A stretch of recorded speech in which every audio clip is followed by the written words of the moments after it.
He's excited, excited for our seniors to have one more opportunity to go out and play and wear the red and white, and excited for our players to have that opportunity and that exposure. It's a neat trip. It's a special trip for them to be able to go out there. And I've been to Hawaii, and I know hospitality's first rate, so I know they'll have an outstanding time. And just told the guys there's a lot of teams, that go out there with this goal at the beginning of the year that don't get there. So don't take anything for granted. It's a wonderful opportunity, and let's finish strong with our finals. Let's finish strong this semester, and then let's go get ready for a great Fresno State team. No, we played. He was at Cal in 2011 when we played him in the Holiday Bowl, but no, real experience. Just always watched him from afar, admired what he's done with quarterbacks and offensive side of the ball, and with his programs, whether it be at Fresno now or Cal earlier. But just he's one of those guys who's done it for a long time. Has been tremendously successful.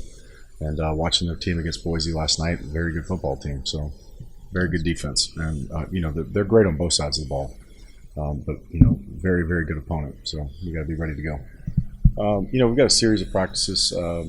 Somewhere between 13, 14 practices going into the bowl game. The main thing is just to finish strong with the final schedule. Make sure they're where they need to be classroom wise. So there's a few practices here during finals that don't really conflict with their final schedule. So there's kind of three, kind of layers to it. There's the first layer is just Houston versus Houston, where we're just practicing to get better. These are those extra ball practices that we've heard about, where you can develop some depth and get some younger guys some experience. And then there's kind of a transition phase into your opponent, and then we're locked in, and it's all opponent work.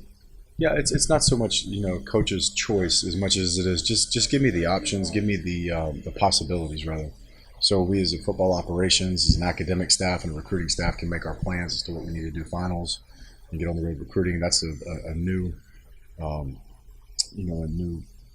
thing with the signing day on the 20th. So it's even more imperative that you get your schedules going in terms of finals and recruiting, so you can sign these guys in December. Yeah, I think it's an outstanding opportunity and exposure, and a life opportunity. We all know it costs an arm and a leg to go out to Hawaii, and so for guys to have that opportunity and have that exposure at a young age to go out there and experience another state that they may not be able to get a chance to is great. And it's been to a lot of different bowls, and I've never been to a bad one.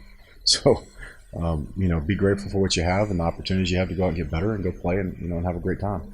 I think our guys have just grown accustomed to whether people show or not, it's a ball game. Whether we're playing in a parking lot or TDECU, or whether we're playing Philadelphia Eagles Stadium, doesn't matter who shows up. Football field is our home, but we would love for the Cougs to make their presence known in Hawaii for sure.